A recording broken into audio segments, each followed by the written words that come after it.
Good morning, everyone. How are you guys this fine Thursday morning? Hold on here 1 second while I get you my monitor.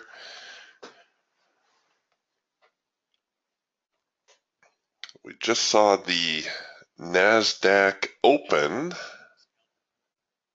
and I'm also following soybeans and crude oil as usual. But I'd be happy to take a look at any market which is of interest to you. Uh-oh, we're getting a little bit of a sell-off here right out of the gate.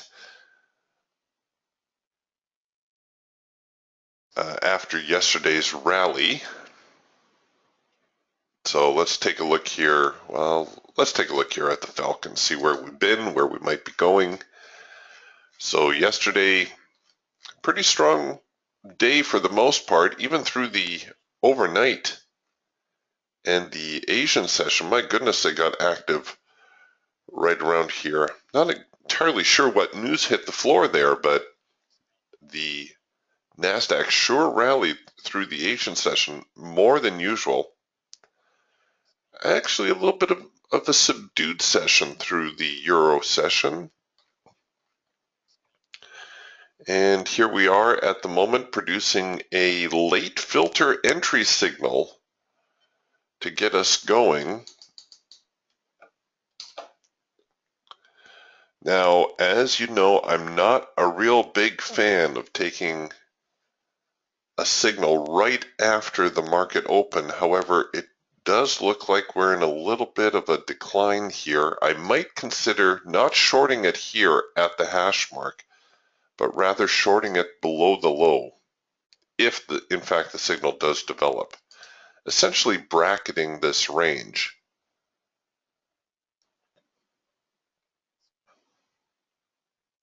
And now I don't even need to worry about it because the signal has since turned over. All right, so we'll just let the early flurry die off.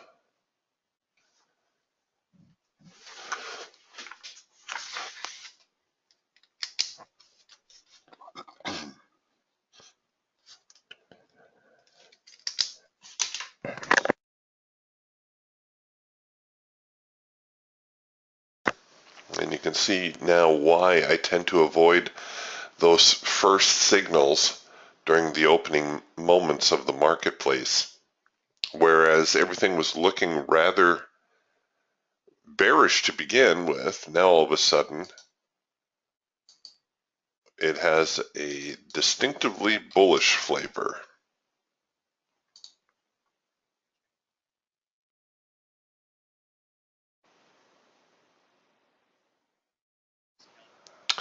Actually, if you had your wits about you, there was a buying opportunity right here off of this failure, off of this test of the extreme.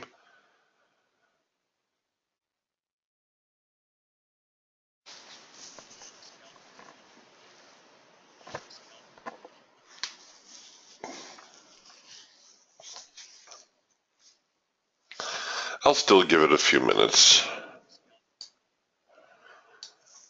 I don't think there's ever anything wrong with waiting. If you miss a signal, fine, you miss a signal. The market doesn't usually run off so strongly that it doesn't give you a second chance to get in. And there's something about digging a hole for yourself right out of the open that never seems to be very pleasant.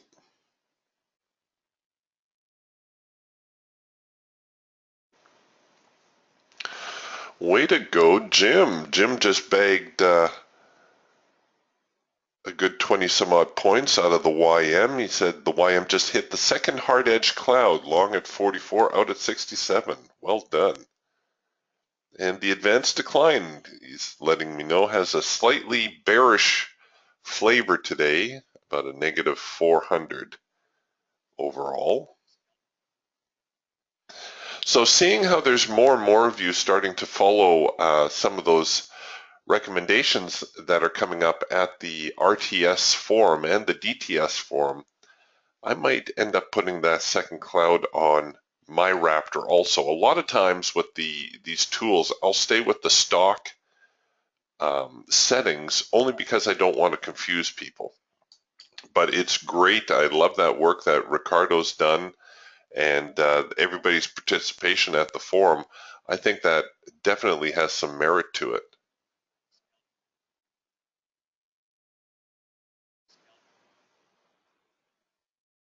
All right, so here we go. We're still flip-flopping.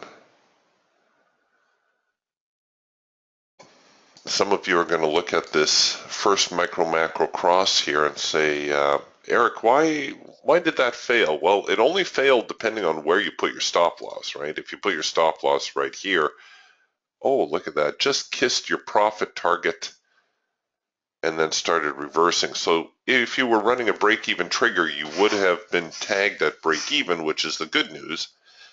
Bad news is if you didn't, then you're still taking some heat. When you would be looking at this, pardon me, or when I would be looking at this, the big consideration, of course, the test of the extreme. Right now, there is some suggestion that this here is the test of the extreme, even though it is slightly lower. It's showing us the reversal point. However, getting that signal like that, I would still want to risk the trade fairly deep, either below the low if I could afford it, or at the very least where this macro line is turning. That's going to give you a little bit of staying power. Now that the market has started to find some support, you could take this stop from down here and you could start being a little bit more aggressive, rolling it up. This is really now the buyer showing you that, yeah, we're serious about taking the market higher. And if it reversed from where it is now, you might not hit your profit objective, but you would probably only be looking at maybe a $50 or $60 loss. Well, maybe not even that. All right, so that's how you could manage that trade to take a little bit of the sting out. Now the sellers, of course, coming back, showing their control of the market, or trying to show their control of the market.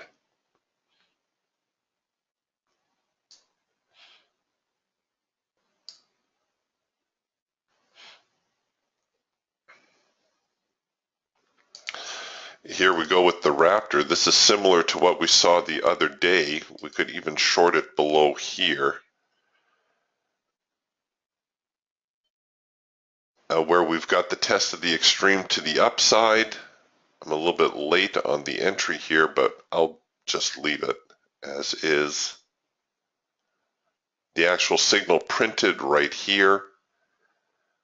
And really all I'm looking for is a little bit more follow through on this signal now. So I'll start with the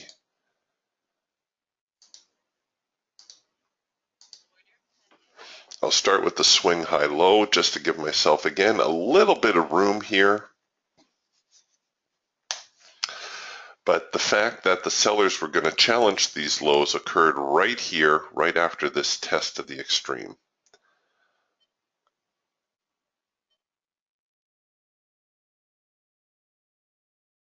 Come on, get down there. Very important bar that we're working on. There we go. We hit our break-even trigger. Now let's see whether or not we can take that a little bit lower. All right, so we hit our first profit objective. I'm going to go with a little bit more aggressive stop strategy now. Go with the parabolics.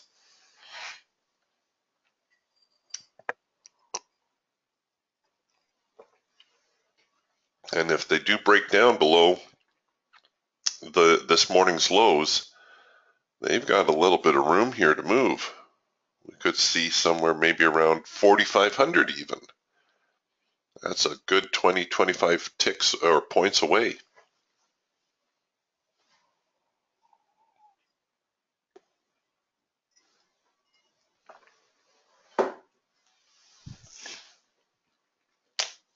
All right, there we go. There's the breakdown. Okay, here come the buyers, as expected. Wow, if the sellers squash them here, that would be huge. We could get a real significant run before the buyers even realize what happened.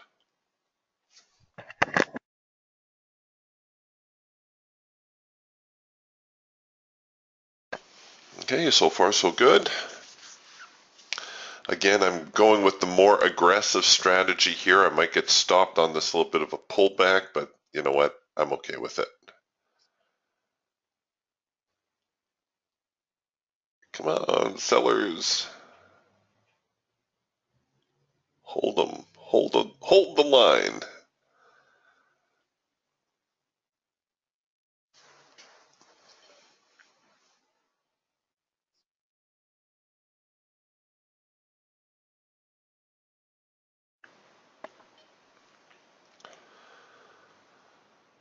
Okay, we'll stay with this one for a little bit. Malish is asking a great question.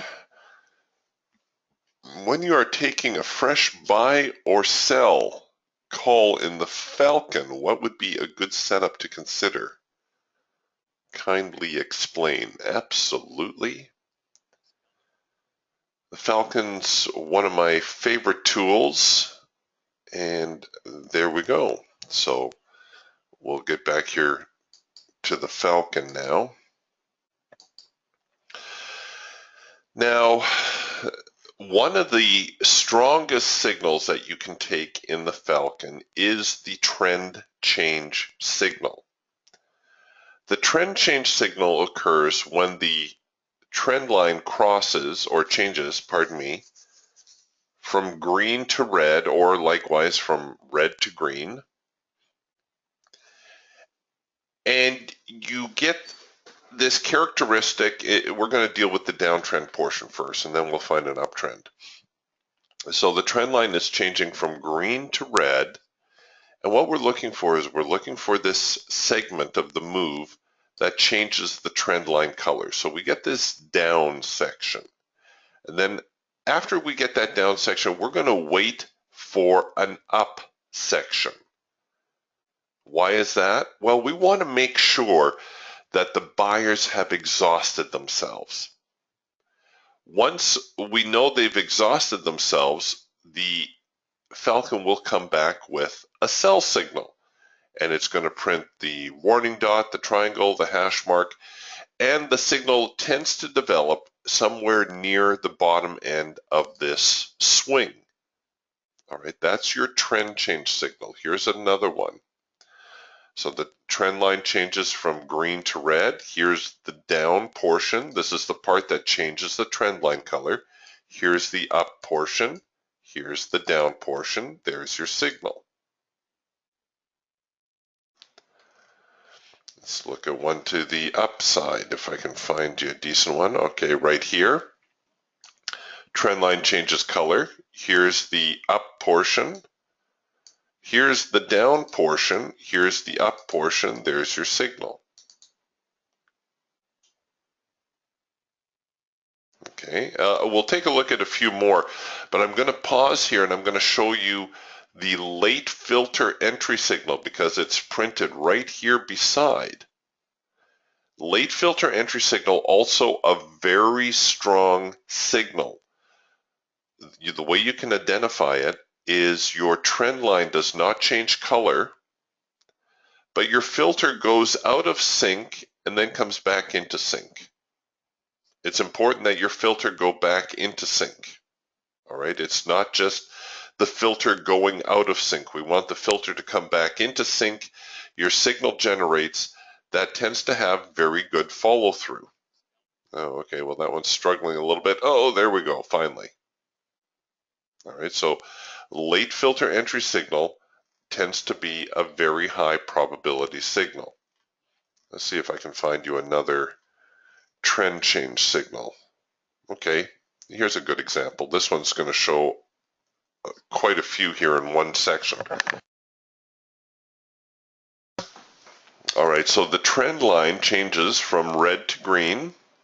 Here's the portion that changed the trend line color. Here's the seller's effort. Here's the buying effort. Here's our signal. Okay, so This is what you'll hear me refer to as a proper trend change signal. And here once again, a few moments later, we get a late filter entry signal. Notice the filter goes out of sync, comes back into sync. Trend line never goes out of sync, generates a signal, and we once again get some follow through.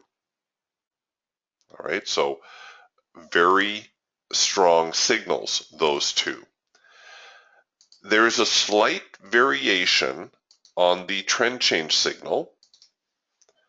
It is called the early trend change signal, and it occurs, as the name suggests, just as the trend line changes color. Now, how do you know whether or not you can take an early trend change signal? The early trend change signal will always have this little itty bitty test of the extreme, just as the trend line changes over. So this one right here is not an early trend change signal because we haven't had the little test of the extreme. However, we do get the proper trend change signal a little bit later. This one too, not an early trend change signal, no test of the extreme, but we get the proper trend change signal occurring right there. Here's a proper trend change signal to the downside. And you can see we had nice follow through there also. If you wait for the proper trend change signal, things will normally come into sync for you a little bit better. If you want to be slightly more aggressive, here's an early trend change signal. You can hop on board a little bit earlier and get into that signal a little bit earlier. The problem sometimes with the proper trend change signal is it will feel like it's moved an awfully long way before it finally prints a signal. And of course, there's always that concern that maybe the market is exhausting the move before you get the signal to print. Now, even though I've shown you all these things, I'm a big proponent of context.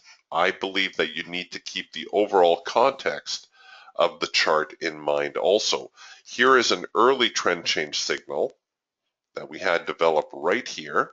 So you can see we have our little itty bitty test of the extreme. This market is very much in a downtrend, right? There's no question the NQ has been falling off for about the last 2 or 3 hours. Now we're generating an early trend change signal.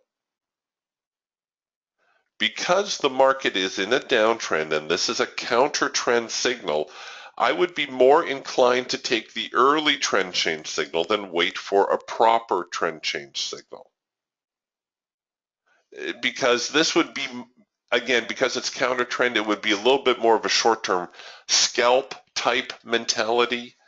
I guarantee we'll take a look at the hawk here in a moment, but I almost guarantee you we had a hawk scalp signal printing about the same time. So once again, because it's counter trend, I don't want to, or I need to be more aggressive with my entry just in case this signal is going to fail. So maybe I'm going to dial down the risk amount a little bit. I'm definitely going to cover below the lows, and that is one advantage of taking the early trend change signal, is that you usually get to cover below the lowest low. So if this signal fails, well then you're clearly on the wrong side of the market. But here was a little short-term bolt to the upside, and now we get the proper trend change signal way up here. But at this point, where do I cover this trade? Right, I have no real structure to cover the trade. I suppose I could still cover it way back there and then hope that I get some sort of chance to adjust the trade, which would come right here. Now I can start adjusting my trade. Now, fortunately, our signal was never engaged, but you can hopefully see the logic behind trying to get in a little bit earlier on that. So here we are, we're rolling our stop, and then we finally get stopped out. But like I said, you have to keep the context of your chart in mind also. Is the market bullish or bearish? It was much easier. Oh, see, here's an early trend change signal. We have the structure, even though the trend line's just about to turn over. See, our filter's already in sync. Our trend line is in sync. You could actually use this bar here now as your signal bar, but we have the structure, right? We have the test of the extreme, the failure. This would be an easier one to sell. And besides, it's with trend. We're taking a little bit of a bounce here off of our median line. So all these things are adding support to the trade, and then down we go, right down here to the primary support, where we see a little bit of a reaction. And here we are again. So here's a trend line touch signal. These will occur within a trend where the market just drifts back into the trend line, comes out, produces a sell signal. That's probably the third most reliable. So as far as reliable trades go, trend change signal, very high probability. Late filter entry signal, very high probability.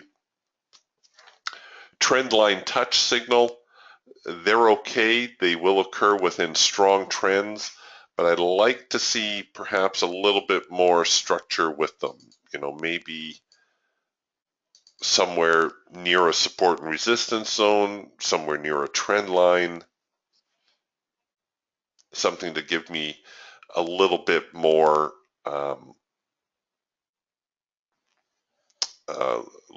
confidence in actually taking the signal. Now, had you taken this trend line touch signal, at the very least, you're going to want to cover here. But as always, the further back you can start your stop, the more staying power you have, and somewhere through here, the sellers are going to show up. They have to. They've just made a huge move lower. They're not going to let the buyers take the market away just on this tiny little hiccup. So if this bar closes lower, okay, fine. So now we can start to do something with our stop. Probably roll my stop here. If it reverses from here, well, then I'll take the hit. Looks like it'll be somewhere in the neighborhood of $200. And now, you know, we're saying to the sellers, okay, sellers, let's get busy. If you're going to do something here, you got to do it. And this is all based on this signal here. So now we can keep rolling our stops, perhaps use something like a parabolic or a bar high low.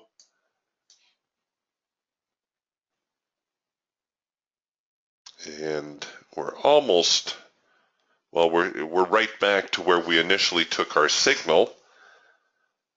And once again, if it fails here, it looks like we're going to maybe have, all right, so we just got hit for probably a $40 or $50 loss, which isn't the end of the world, but we didn't get stopped out initially for a big amount, which is very important. So now we're getting an early trend change signal to the upside. Did you see this? We have our test of the extreme. We can cover the trade below the low.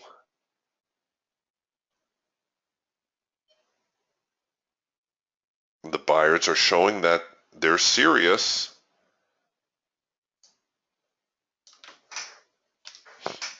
Of course, they need to overwhelm the sellers right here and get above the primary support line.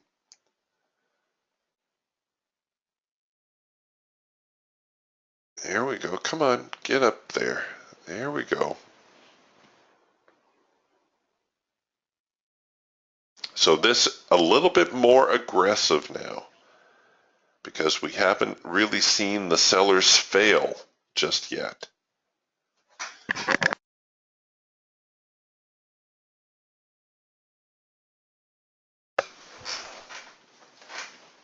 Oh, well done, John. John bagged 20 ticks on 2 contracts, also on a classic Ricardo hard edge bounce. I love that. We're going to have a classic Ricardo. It's going to be like classic Coke and new Coke. All right, now that we would have hit our break-even trigger already, but if not, I would have my trade, my stops, right below the low of this tail, essentially at break-even. You could roll it to break-even. If it fails at this point, if the sellers beat up on us at this point after getting so close to our profit objective, then it's probably a good time to get out anyhow.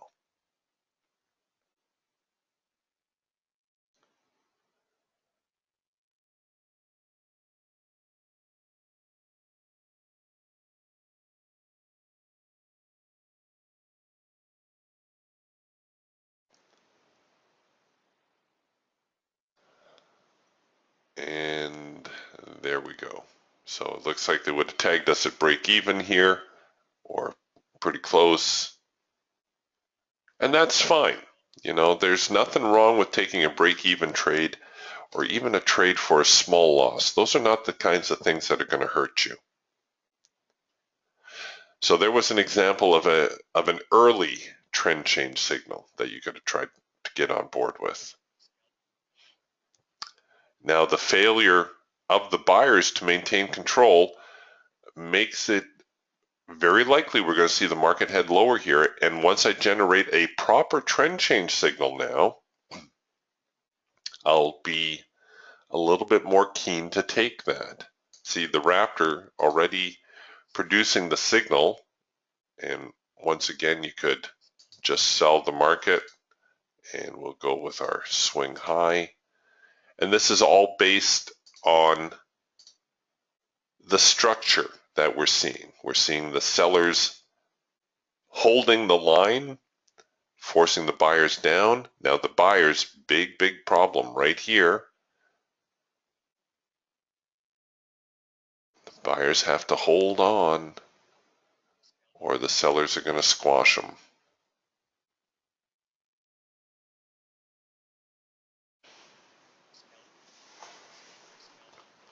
Really kind of going in a little bit of a sideways mess here at the moment. And the longer this goes on, where we have the lack of follow through, the more difficult it becomes to judge who is controlling the market. That's when you get these sideways patterns. That's when you have to stand aside and just let the market break one way or the other, and then look to get in. See, this is why I said on the Falcon I would wait for the proper trend change signal. On the Raptor, I took an early signal, but here on the Falcon now, I'm going to wait for the proper trend change signal to show me that the buyers or the sellers truly have control of the market. Look at how they're waffling here, back and forth, back and forth. Nobody is controlling the market. Okay, right now, the sellers have short-term control. This is an early trend change signal. But if they can drive the buyers down below these lows, we should get ourselves a proper trend change signal.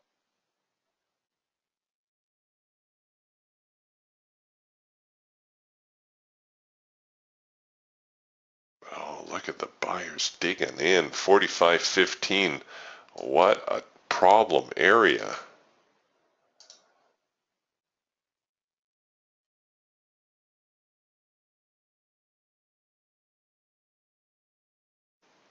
What's our Geiger counter doing?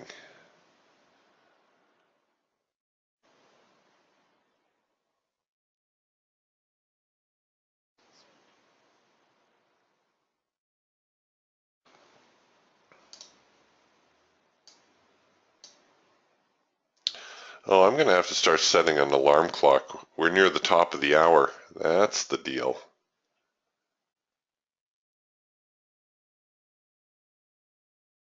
There we go. Okay, let's go now. Get that break-even trigger.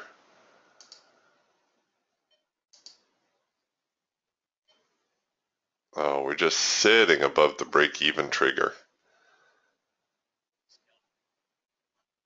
Lots of buying support. This is from the low of the day so far. I was thinking about snapping it to break even. I think that might have been a good idea. I'm going to hold my stop where it is. Give them one more chance.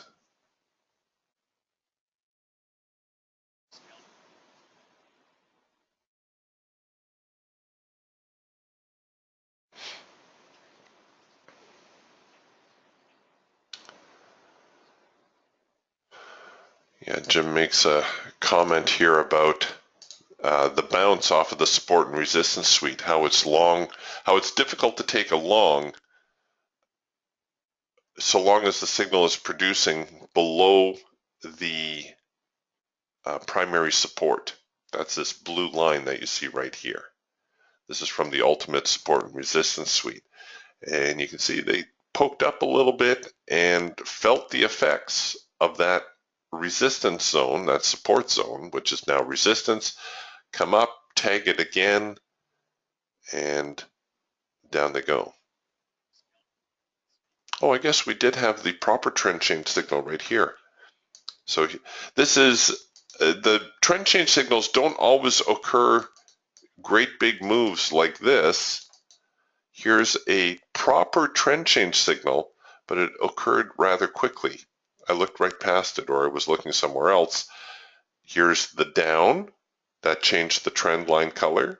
Here's the up, there's the down, there's the signal. So let's see how that one is working. We probably cover it to there, and we're still taking heat on this one too. So substantial support on the low of the day, which is right down there.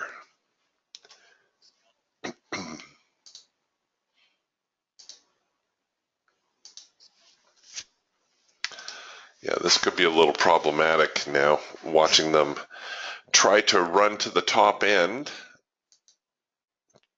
to challenge the top end of the trading range, which is why I've decided to hold my stop here rather than here. And this is now going to be the last attempt by the sellers to get their act together. Come on, give me this bar. Please. All right, I had better consider taking my stop right there after all.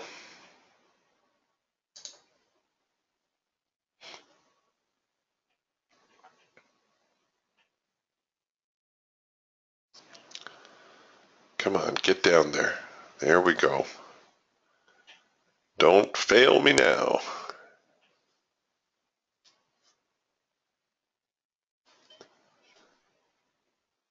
All right, so this is definitely the last chance on the seller's part to get this market to move lower. I'm going to go with the ultra aggressive bar high-low strategy. If they do stop me, once again at these lows, well then I will minimize my risk exposure. Come on, give me that break even. Hit that low of the day. Somebody get in there and sell 45.12 and 3/4. Joe, where are you? Joe, are you here? Get in there.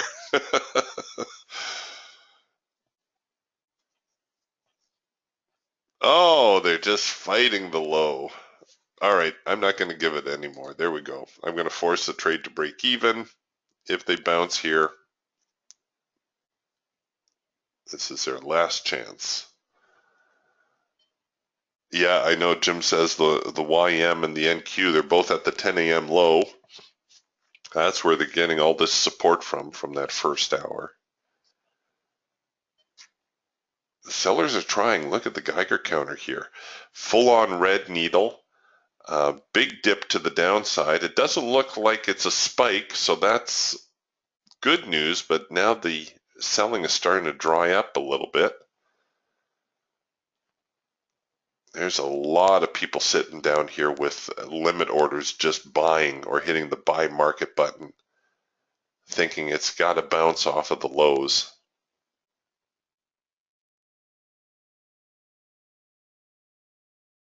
If it breaks there, it's going to be, the floodgates are going to open. Nope. Nope, not yet.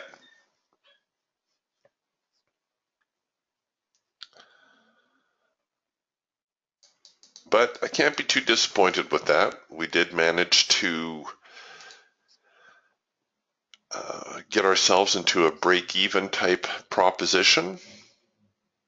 So again, never anything wrong with that. And we already had our winning trade for the day. So overall, we're doing okay. So our 20-day challenge continues. So far, so good.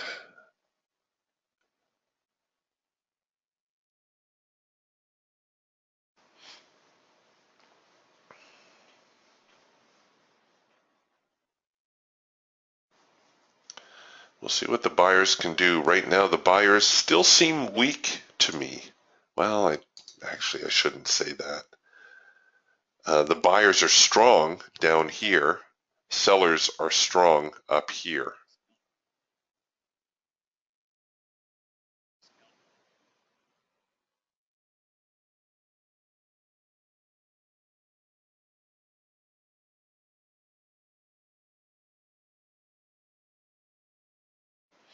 This is one of these classic weak buyer, weak seller scenarios. So you get the people who are buying right here now, looking for a breakout, afraid they're going to miss a move higher. And if the market moves lower, they're going to be panicking because, of course, they're incurring a loss. Or here, actually, I should do it from the seller's scenario. So you got people selling down here, thinking the market's going to break the lows of the day. The market gets up here. They're starting to panic.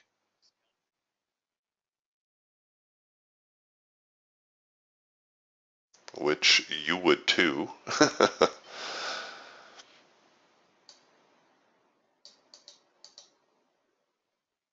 So now the people who sold down here are just looking for a chance to minimize their loss, maybe get out at break even. So if the market continues back down here, they're going to jump ship anywhere through this zone here. And then the next batch will get on board. So here you've got what they refer to as weak buyers who are buying in. And if the market starts to move lower, well then these guys are going to panic. And they're going to wait for the market to get back up here, and they're going to jump ship anywhere around here. And that, my friends, is how you end up with a sideways channel.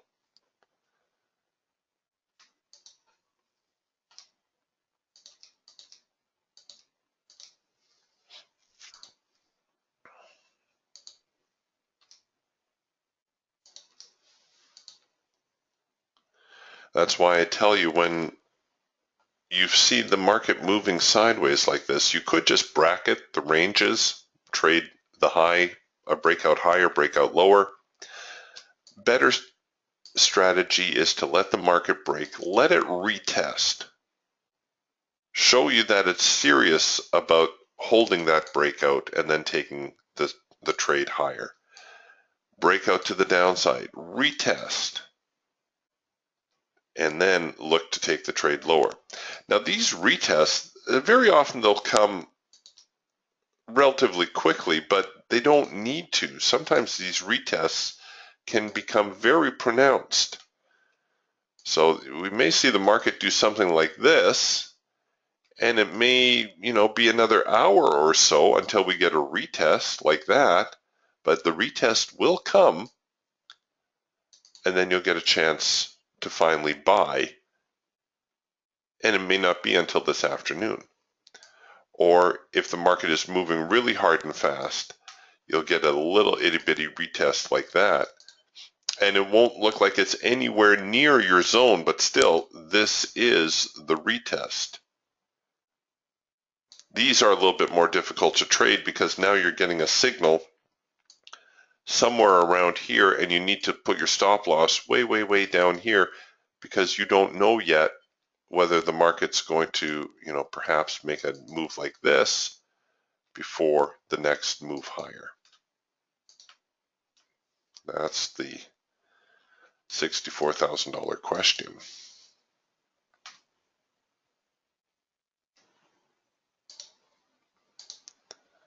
But once you get a handle on what to look for, it's not too bad. Or at least you should be able to better determine who is in control.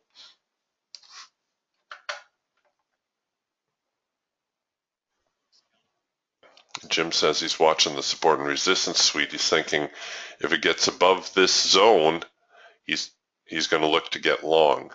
Yeah, if it gets above there and closes above there, we should see it try to retrace back here to the median line, which will put it back around 45.45. John's asking, what's the trade forecaster saying? Well, the trade forecaster is actually telling us that we're in trend mode for almost an hour and a half.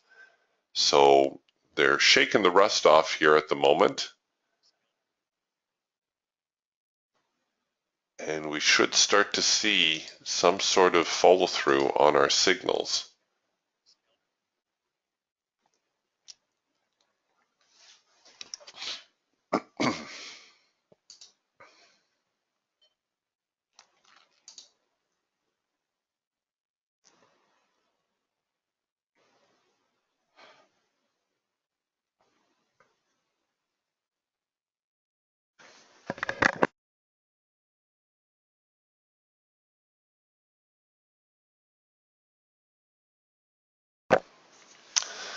While we were playing with the NQ there, crude oil made a very nice move lower. So crude oil opened right about here. Little while later, around when the stock indices opened, we generated a sell signal. I was actually keeping an eye on that, and I ended up missing it anyway. Look at the trend mode in crude oil here. Speaking of the trade forecaster, we're in trend mode for 186 minutes. So for the next 3 hours, crude oil will be in trend mode. That is not unusual for crude. Down to $42 a barrel now.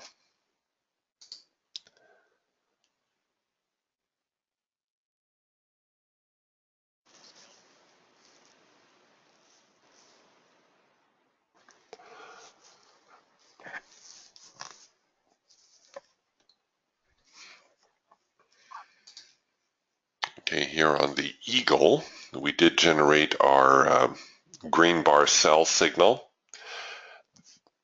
The next bar actually flipped the ATR over, so that would become our signal bar.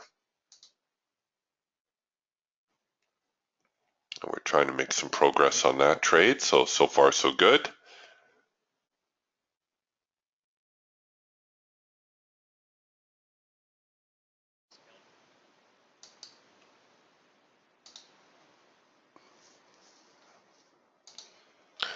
All right, here's the Falcon now with a proper trend change signal, or at least the makings of a proper trend change signal. Here's the segment that has changed the trend line from green to red.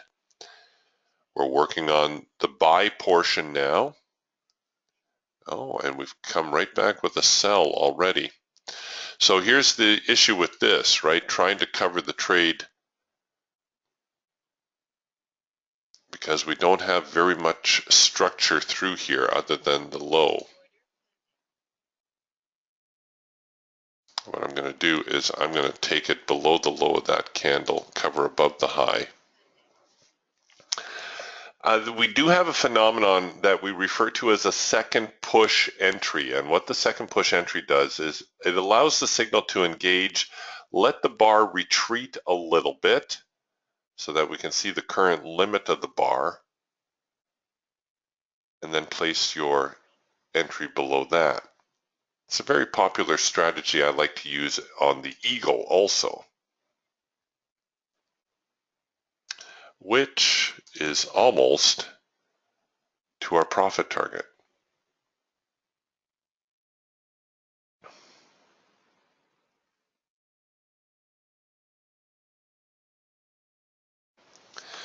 We need to try to be a little bit patient with the signal here because, of course, we had all this major support here. So we're getting the breakdown that we were watching for. Now we're looking for the retest. So this is the part that we need to allow for. We need to allow for this retest. Somewhere through here, the sellers should try to give it another poke.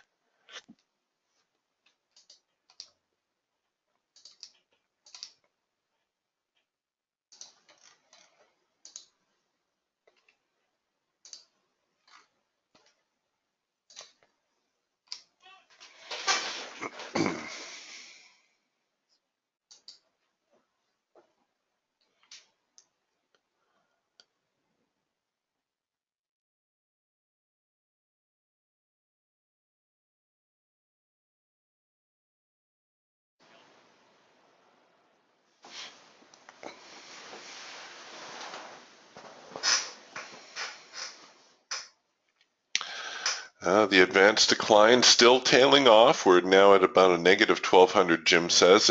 But Jim's right. He says the buyers are relentless. Double top in the VIX.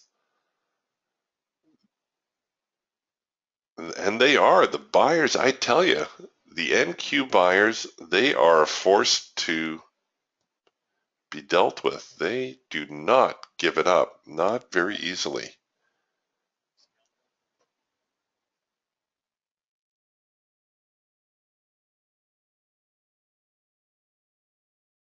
All right, so give me this bar here, and then I'll get a little bit more serious about rolling my stop.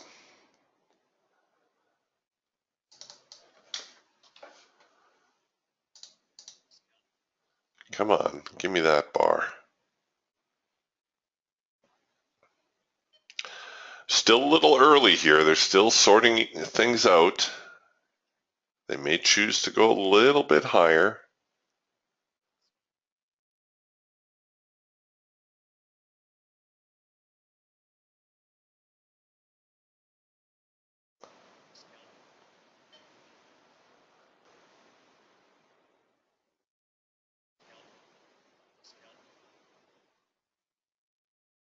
I'm doing my best not to panic.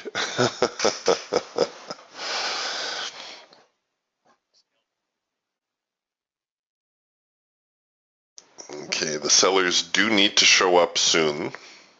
If we drift too high into this range that we came out of, if we drift too high into here, then the sellers don't have control anymore, do they?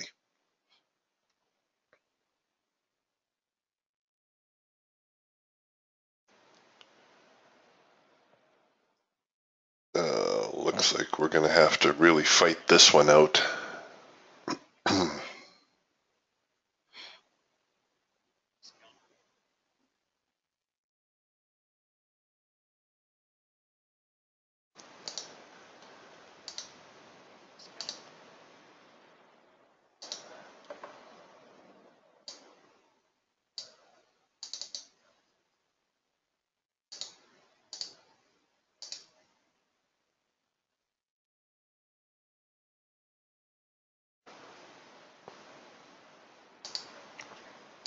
So here is a daily NQ chart, and this is what we're dealing with right now. So we had this huge spike spike, this huge long tail bar yesterday showing immense support.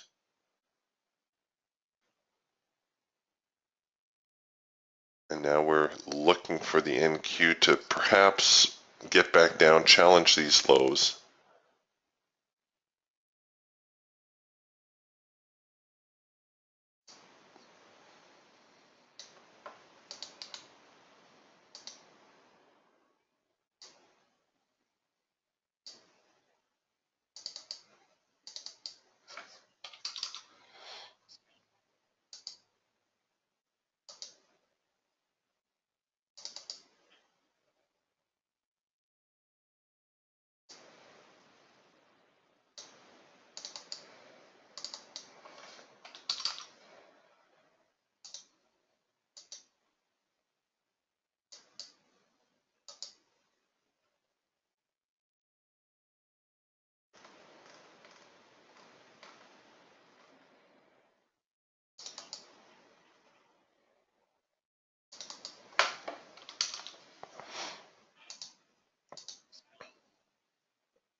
All right, this is starting to look a little bit more serious now.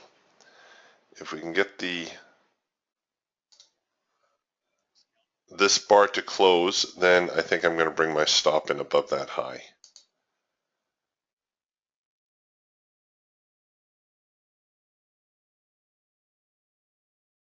All right, so let's get a little bit more aggressive with our stop. Essentially, all I'm doing here is I'm forcing the seller's hand. I'm forcing the sellers to be sellers. Follow through, you guys.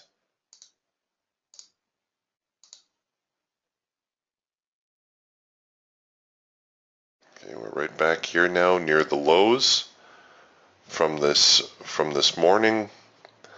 This whole 45, 12, 13, 14 area, real stumbling block.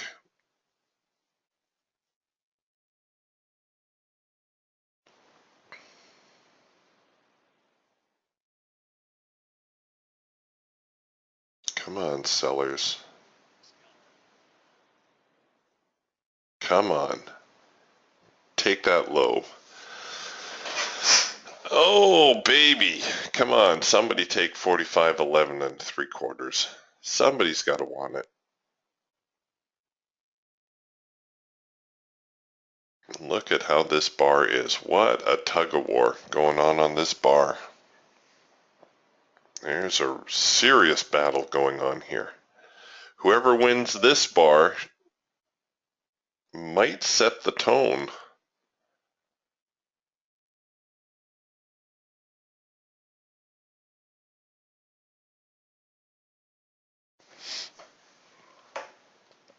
Here, we'll help them down. We'll give them a little tug. Come on, this way. There you go. That's right. A little bit lower. Here we go. Come on. Come on, you can do it. There we go. Come on. Almost. Here. There you go. Come on. Oh, one more tick. One more tick.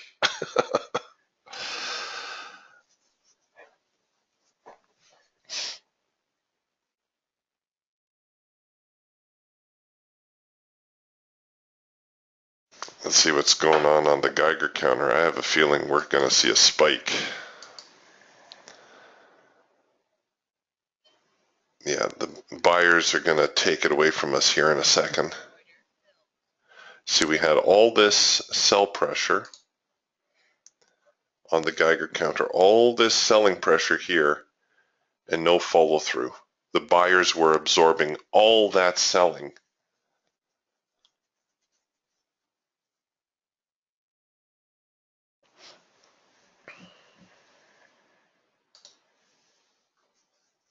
So, I guess we're going to end up going sideways for a little while.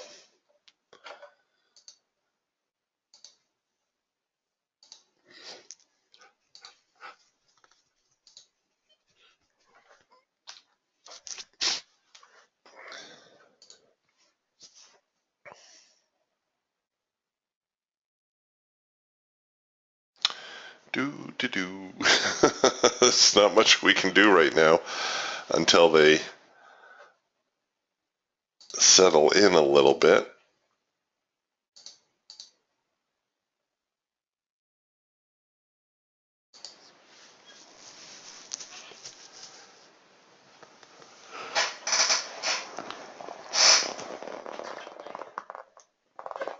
The breakout lower had very little commitment to it.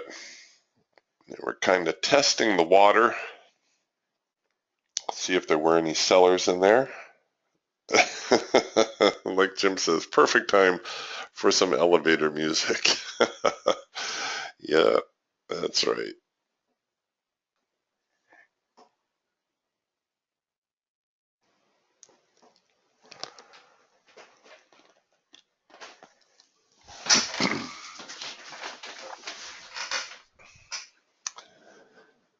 Well, the good thing is we do have audio alerts, so if you find yourself reading a book or checking your email, it's not too hard to get back there. All right, there's nothing going on, so I'm going to show you this. We might see a little bit of a hop to the upside. We're getting a late filter entry signal and a buy signal.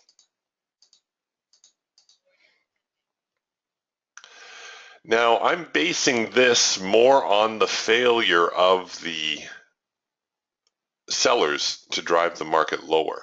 So if it doesn't go lower, we might see a little bit of a hop higher. But notice the signal. It is a trend change signal. There's our up. Here's our down. Here's our up. And it's also a late filter entry signal. Filter goes out of sync, comes back into sync. Muy importante. Don't forget the signal has to come back into sync.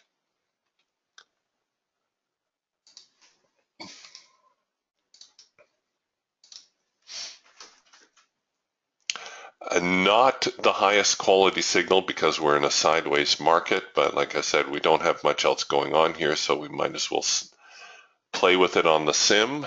We might actually see it take a little bit of a hop here.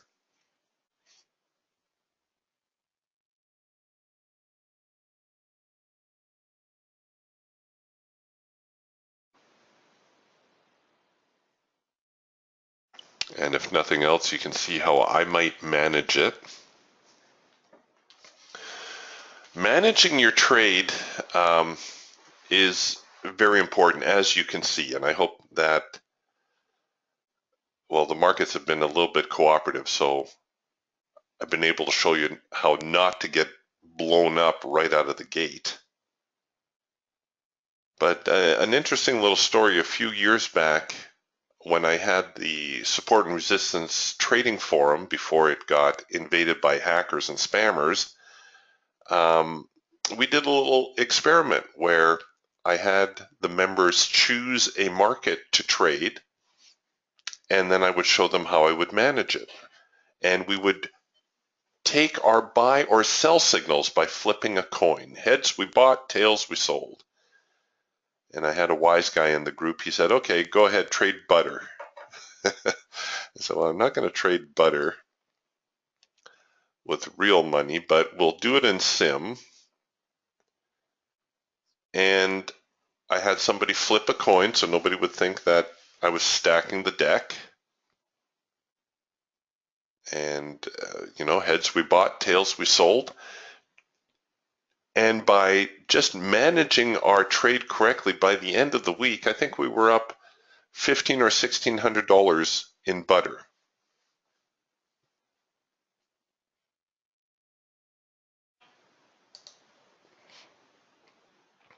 I'm really tempted to snap the trade to break even here.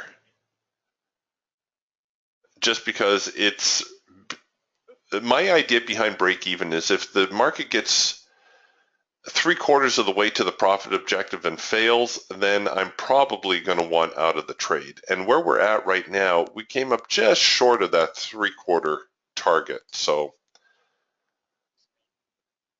I'm not usually one for splitting hairs.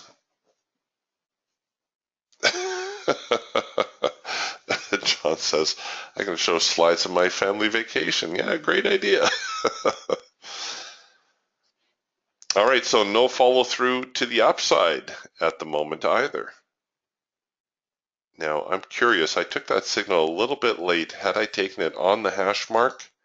No, it still came up short.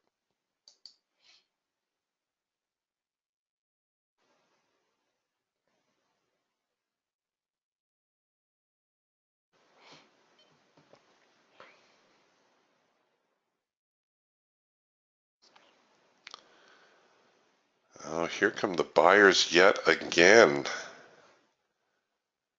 Wow.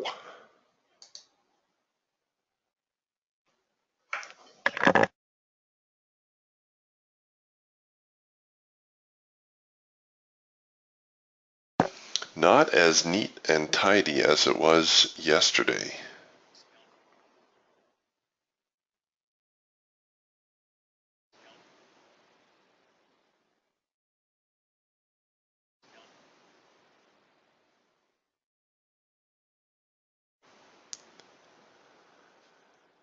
Yeah, I think we're pretty much stuck in the sideways range. Probably will be for the better part of the day. If they do manage to trade back below these lows that we established this morning, there is monster support here around this whole 45.10-ish area. If we get below that, this market has definitely got room to move. What was yesterday's low? 44.33, 34, somewhere in there. We could see it fall even that low.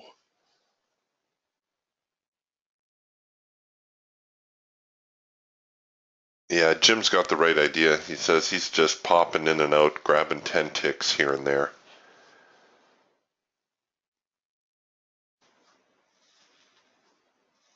Well, he says the Russell is pretty strong too. Not necessarily that the Russell is going to lead, but the fact that the Russell is digging in and showing signs of strength, you know that's going to trickle over into the rest of the stock indices.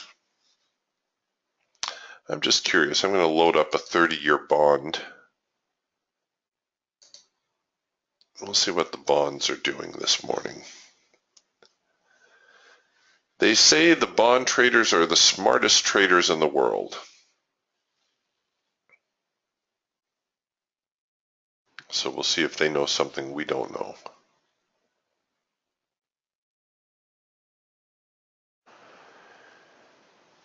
The idea behind the bonds is that if the bonds they have an inverse relationship with the stock market. They're more closely tied with the Dow Jones and with the E-mini than they would be with the NASDAQ. But the idea remains the same, where here's the bonds on the Eagle. If the bonds are heading higher, we would expect the stock market to head lower. And here too, the bonds waffling quite a bit, made a slight breach of this swing high. We do have a higher swing low, so it's too early to call it a trend change, especially since we're working on another green bar sell off of the hard edge.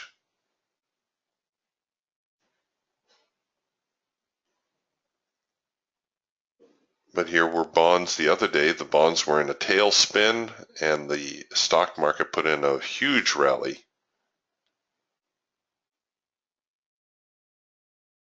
So here, if the bonds start ticking higher,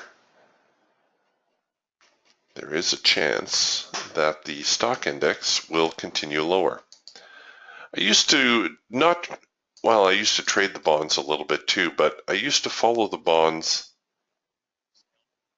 expressly for that reason, just to try to get a handle on what was going on with the stock market, whether the breakout signals we were getting were going to be true or whether they were just going to flounder.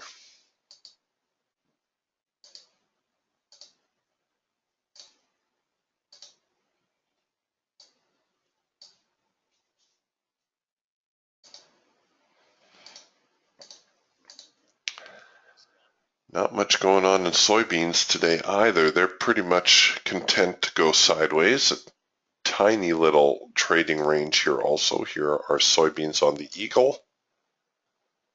The range looks a little bit bigger when I post it like this, but this is where they opened down here.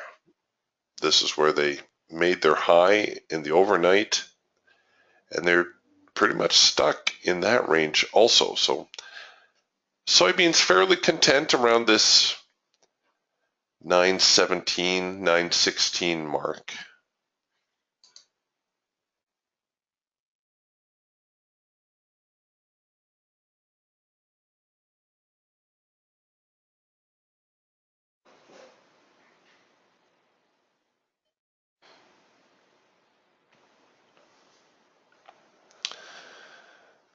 John says the NQ's been hovering around the 45.22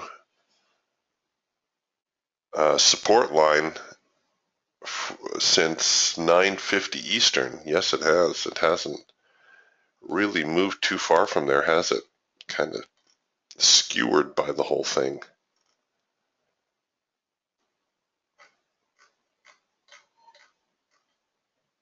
And here we are with yet another buy signal.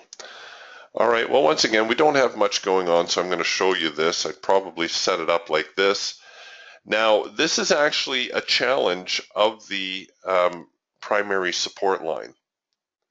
So you could envision it as, hitting the line, reacting to the line, coming back to the line, printing the signal.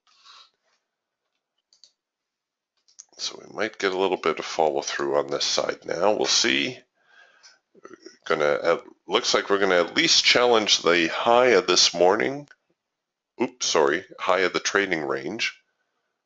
The high of the morning isn't until up here around 40 somewhere.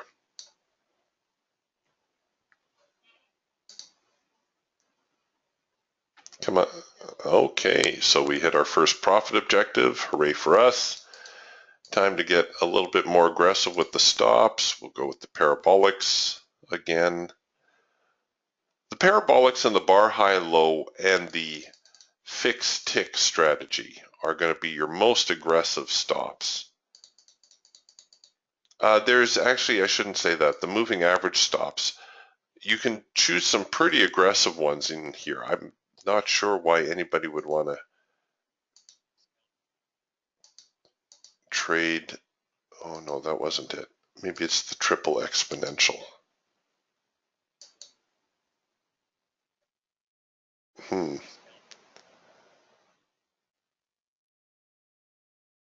Why is my preview not previewing? Oh, there it is. Oh, there it is. It's the double exponential moving average, which is insanely aggressive. There's the double exponential, not giving you any room to let this market back up on you whatsoever.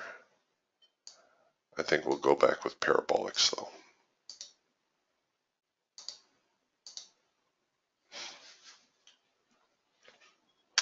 I like parabolics because they give the trend, the whole point of parabolics, by the way they were developed was to give the trend a chance to get going. So they're rather loose to begin with, but then as the momentum begins to slow, they tend to get a little bit more aggressive.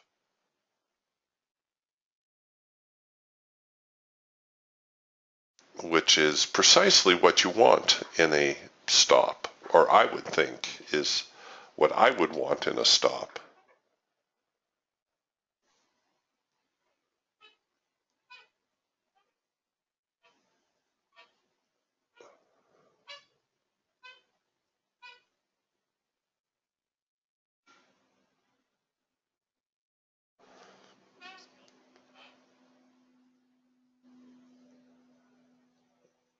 All right, oh, we are going to make a run at the high.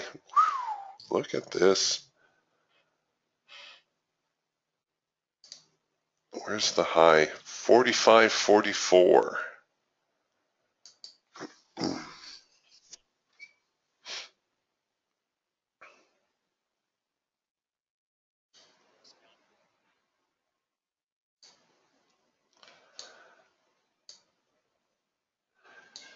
And where's my median line? Oh, 45.45. Okay, let's see if we can recover all the way to the median line. I will throw in a buy order here at 45.44. Or pardon me, a sell order to get out of this trade if we don't get stopped first.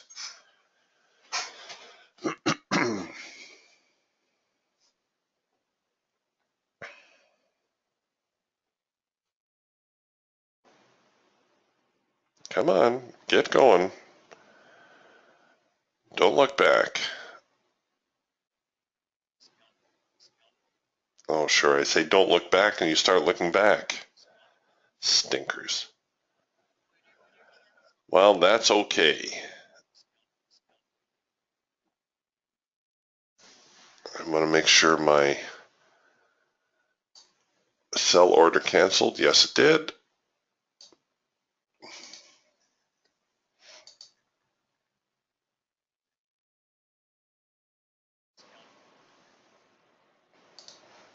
So, a good day.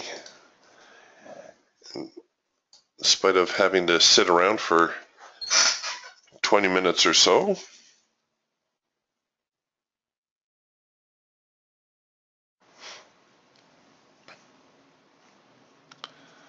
Wow, way to go, Mark. Mark says, I got started early this morning, took a single contract sell on the Eagle in the E-mini at 2086. Mark sold 2086 and a quarter. Wow, that must have been near the high of the session. Set his ATR strategy at 3 and followed it all the way down to 2074 and a quarter. Finally got out for a $600 profit on a single contract. Well done, Mark. Knocking it out of the park. Floyd asks, could you send me a copy of your crude and NQ templates? I like the simplicity. Of course, Floyd.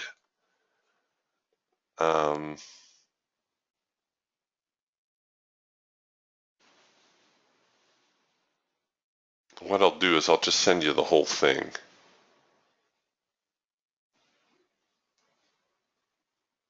Now, I'll warn you, sometimes this whole template thing doesn't transfer very well, but we'll try it all the same.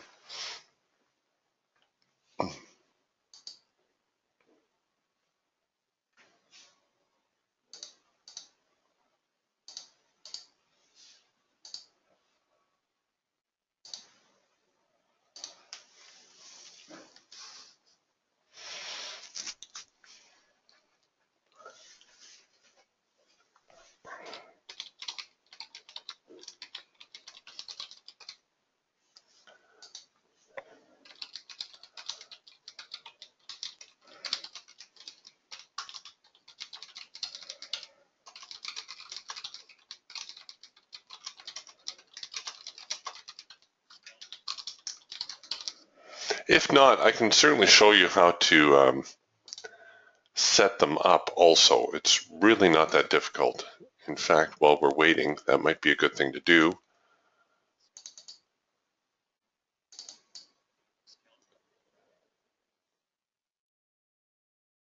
And once I can find the template, where the heck is it?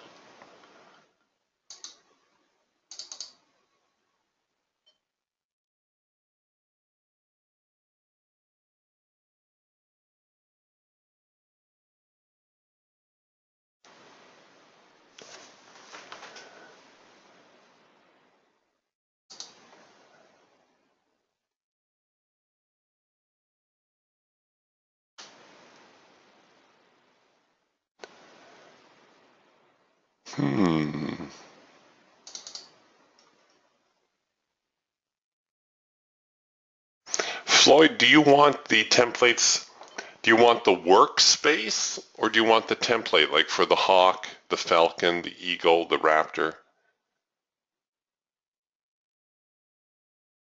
Or do you want the workspace? Pardon me.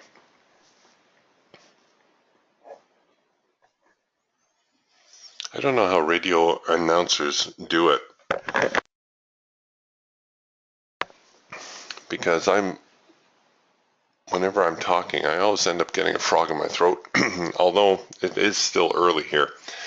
Floyd, do you want the template, like the template for the Falcon, the template for the Hawk, the Eagle, or do you want the workspace, what you see right here? This is called the workspace. I can send you both if you want both. But I have a feeling you're asking for the workspace because you ask, oh, the templates. Okay.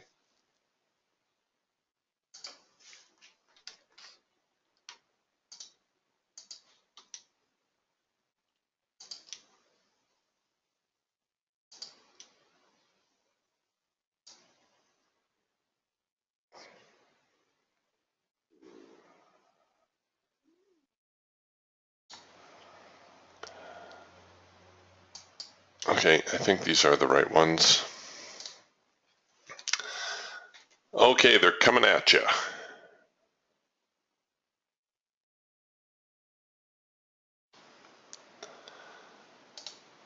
Now I'll show you how you can set these up yourself. It's really not difficult to do. You go to your indicator panel for your tool, in this case the Hawk, and you just scroll through your options. Most of the changes that you can do with the Hawk are down here. They're purely cosmetic. You can't really change much in the way of the programming.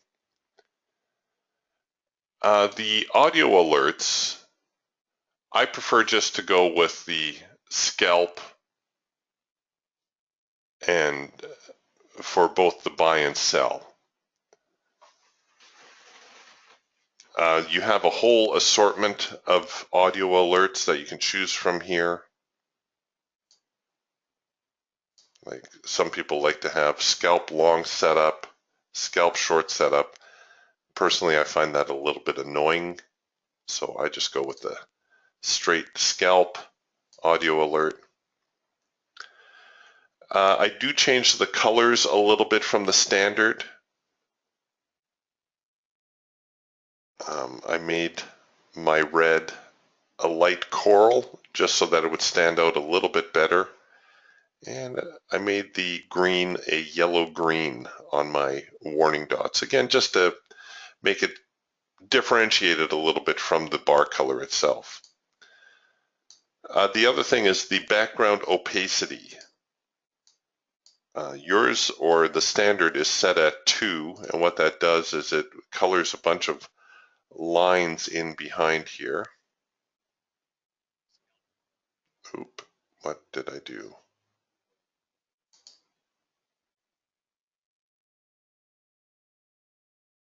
Okay, well, whatever the case, I don't like the background opacity, so I turn it to 0.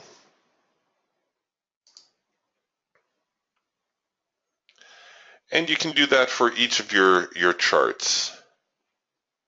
I think the other thing I did was I made the micro trend line a little bit thicker.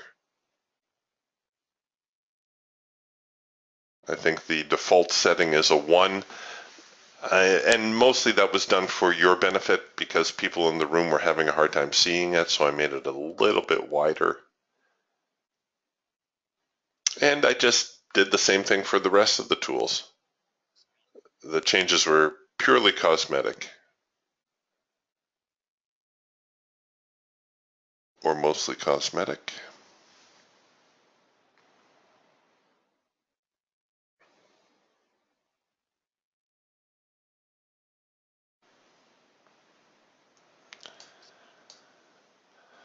Well, there they go, slowing down again.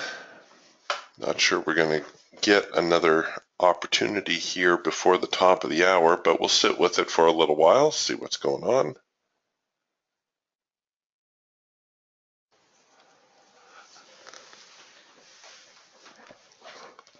We still haven't drifted too far from the primary support line. Here around that 45, 22, 23 area.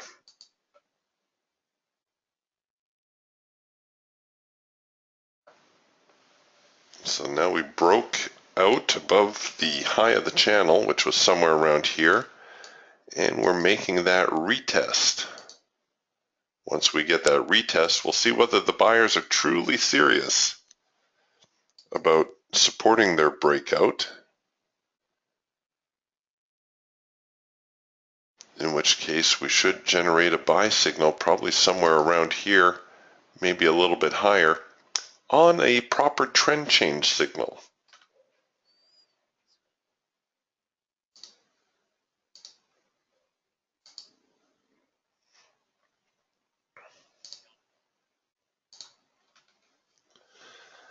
So that's what you can be on the lookout for.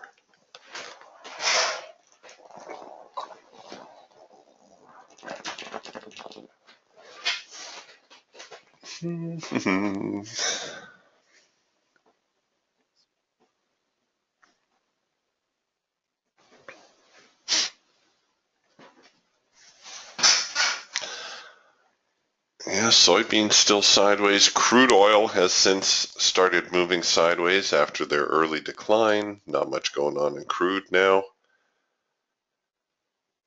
We did get a 3-arrow consolidation, and it looks like they are trying to head lower. Can you believe $42 a barrel for crude? Wow. I didn't think we would ever see prices like that for crude oil again.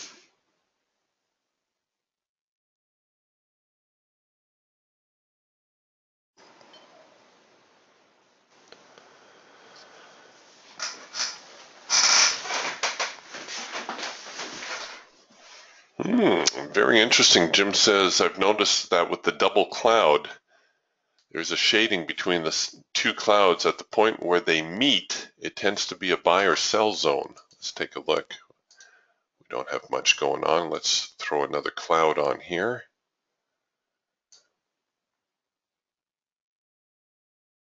DTS Raptor cloud, where'd you go?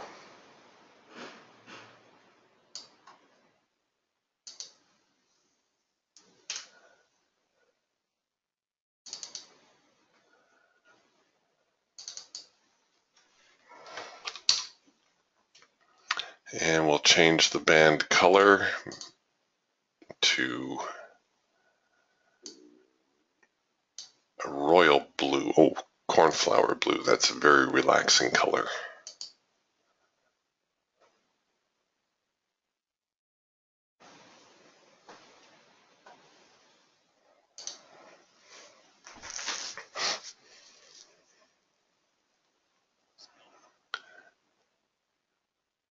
Okay, so Jim's saying I've noticed where they meet, there tends to be a buy or sell zone. I need to change my band edge color.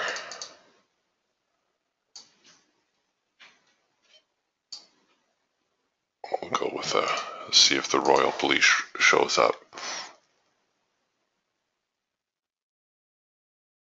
Okay.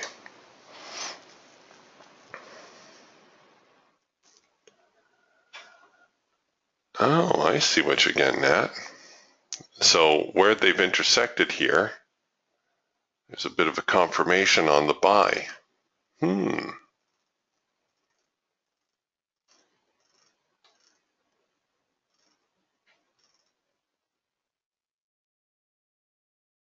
Interesting.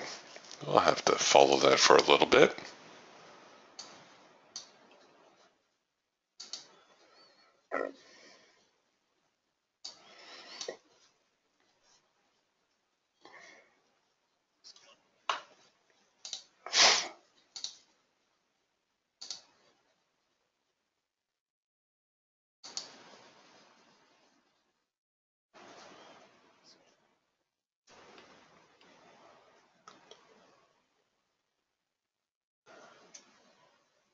Wow, well done. Jim says he shorted the YM at 64, out at 47 again. 2 ticks above where they met. Good job.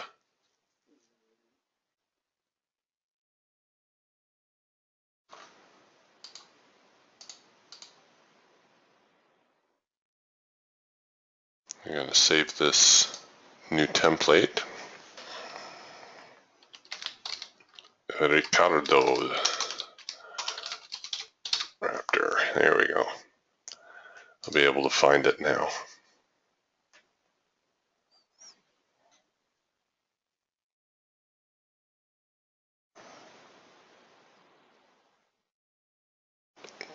All right, we'll see you, Milesh. Oh, the advanced decline actually recovering a little bit.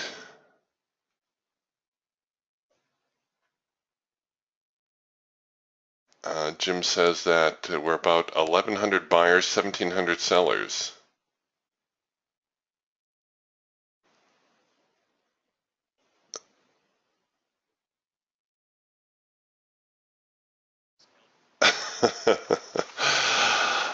Mark says we should rename the Raptor the Jim Raptor, the J Raptor. Jim did a lot of the initial work on the Raptor with the signals and stuff. I'm just saving this template so I don't have to rebuild these clouds.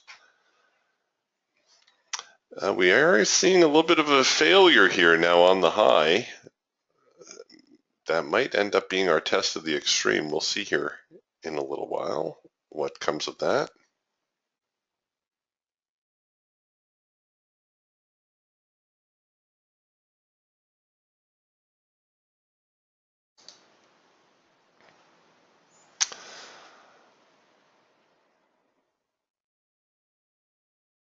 Micah's asking about the clouds. Micah, if you haven't received the invitation yet to join the Raptor trading room, you can email Adam at indicatorwarehouse.com and he will send you the link to that. It's available to all Raptor and DTS owners. Well, I don't know why you'd want to attend if you weren't a Raptor or a DTS owner. It wouldn't make any sense to you. But at any rate, it's a great forum. It's a Facebook forum where we're sharing ideas about Raptor signals, DTS signals, which ones we like, so on and so forth. And one of the members, one of the RTS owners, his name's Ricardo, he's been playing with the concept of two bands, the 8-period band and a 10-period band. And he's been having very good results buying or selling bounces off of the band. Now, Jim just mentioned that he's noticed that where they cross over, they tend to produce good buying support or selling support, which I suppose the clouds actually drifted over right here. The bands didn't cross until right here, but the clouds drifted right here. We're intersecting. So now we're hitting this 10-period edge. We'll see whether or not that comes back with a buying opportunity. And we'll see what kind of follow through we get off of that. But yeah, Ricardo's actually gone through the trouble of running it through his profit finder. That's the back testing tool, and documenting the results. And he's been getting some fantastic signals out of it, like running 83%, I think is what he told me, which is huge. Okay, so at the moment we're producing a sell signal. We didn't get a buy signal out of that, but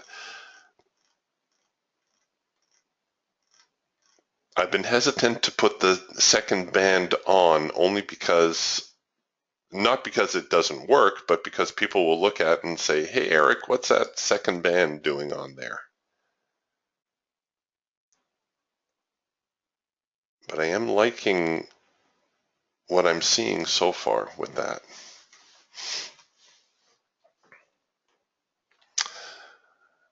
All right, you guys, I'm not sure we're going to see much else shake out of here. The market does seem to be rather content to go sideways at the moment.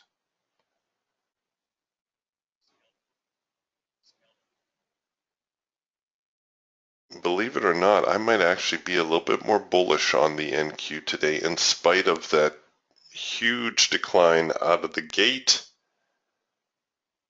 the buyers do seem to be showing some strength. We may even see them get back to that high of the day at around 45.44. Not sure if they're going to go so far as to post new highs today.